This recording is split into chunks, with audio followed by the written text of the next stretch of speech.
ইনশাল্লাহ প্রিয় সহকর্মীবৃন্দ, আপনাদের সাথে শীঘ্রই ইনশাল্লাহ দেশের মাটিতে ইনশাল্লাহ দেখা হবে।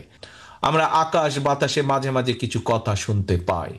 শহীদ জিয়ার কর্মী হিসাবে, দেশনেত্রী খালেদা জিয়ার সৈনিক হিসাবে সারা বাংলাদেশে আমাদের নেতা কর্মী সকলকে, বিএনপি সৈনিক হিসাবে, কর্মী হিসাবে আমাদেরকে এসব ব্যাপারে সজাগ থাকতে হবে। আমাদের বহু নেতাকর্মী প্রাণ দিয়েছে, বহু নেতাকর্মী পঙ্গুত্ব বরণ করেছে, বহু নেতাকর্মী বহু অত্যাচার নির্যাতন সহ্য করেছে জনগণের ভোটের অধিকার প্রতিষ্ঠিত করার জন্য। কাজে এই অধিকার নিয়ে যেন কেউ কোনো ষড়যন্ত্র করতে না পারে, এ ব্যাপারে আমাদেরকে সতর্ক থাকতে হবে। ওই গ্রামের শেষ কর্মীটি, আপনি হয়তো মনে করতে পারেন যে আরে ভাই, আমি যদি এখানে কিছু করি কি হবে, ওই ঢাকায় বা ওই চট্টগ্রামে ওই দিনাজপুরে কি কেউ কিছু টের পাবে নাকি, পটুয়াখালী জেলার অন্য জায়গায় তো মানুষ টের পাবে না। এটি ভুল ধারণা সম্পূর্ণ। আপনার এই ধারণাটা ভুল। আজকে আপনি যদি এলাকায় এমন একটি কোনো কাজ করেন যেই কাজটি মানুষ পছন্দ করে না, এটির এফেক্ট আপনি নয়, এখানে উপস্থিত প্রত্যেকটা নেতাকর্মীকে এটির নেগেটিভ এফেক্ট অর্থাৎ এটির খারাপ প্রতিক্রিয়া ভোগ করতে হবে।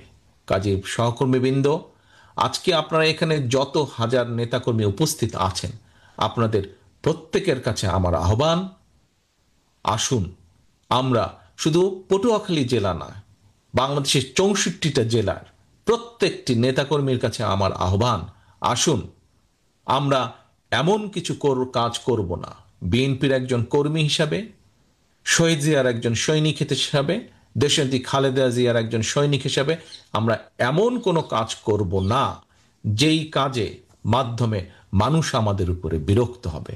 প্রিয় সহকর্মীবৃন্দ, বিগত 15 বছর তো আপনারা যুদ্ধ করেই বেঁচেছিলেন, তাই নয় কি? খুন, গুম, হুলিয়া, কেস, কাচারি এইগুলাকে মোকাবেলা করেই তো আপনারা বেঁচেছিলেন।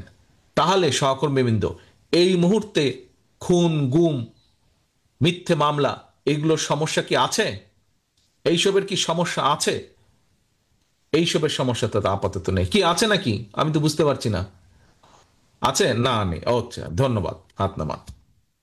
সমস্যা যদি না থাকে তাহলে কেন আমাদের কোনো সহকর্মী এমন কোনো কাজ করবে যেই কাজের মাধ্যমে দল ক্ষতিগ্রস্ত হবে?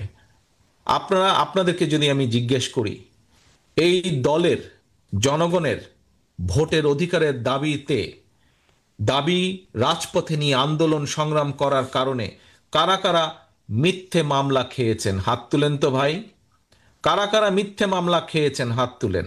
কারা কারা আদালতের বারান্দায় মাসের পর মাস, বছরের পর বছর ঘুরতে হয়েছিল? আপনারা সবাই মামলা খেয়েছেন, মিথ্যে মামলা খেয়েছেন। আচ্ছা, ধন্যবাদ। হাত নামা। এখন সহকর্মীবৃন্দ, এই যে আপনারা যারা মিথ্যে মামলার শিকার হয়েছেন, তাহলে আপনাদের কাছে কি কোনো কারণ আছে?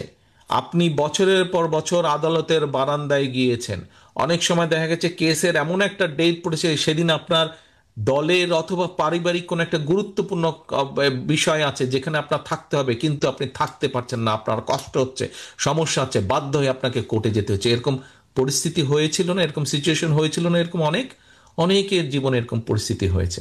তাহলে সহকর্মীবৃন্দ, আপনি যদি দেখেন আপনার পাশে একজন আপনার কোনো সহকর্মী বা অন্য কোনো মানুষ এমন কোনো কাজ করছে যেটি আপনার দলকে ক্ষতিগ্রস্ত করবে, সর্বোপরি আপনাকে ক্ষতিগ্রস্ত করবে, আপনার উপরে মানুষের আস্থা নষ্ট হয়ে যাবে, বিশ্বাস নষ্ট হবে, কারণ মানুষ জানে আপনি বিএনপির কর্মী। অন্য একটা লোক, আপনার অন্য কোনো সহকর্মী এমন একটা কাজ করবে যেই কাজে মানুষের আস্থা আপনার উপর নষ্ট হবে, আপনি কি সেটি করতে দিতে পারেন? সেটি কি করতে দেওয়া উচিত হবে? সেটি কি কারো করতে? না, উচিত হবে না।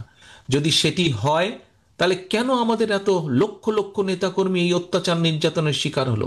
কেন আমাদের হাজারো নেতাকর্মী খুনের শিকার হলো? তাহলে তাদের আত্মদান্ত কি বৃথা যাবে না? আজ আমরা যদি এসব অ্যালাউ করি কাউকে, যে যাতে দলের ক্ষতি হবে, তাহলে কেন আমরা অ্যালাউ করব?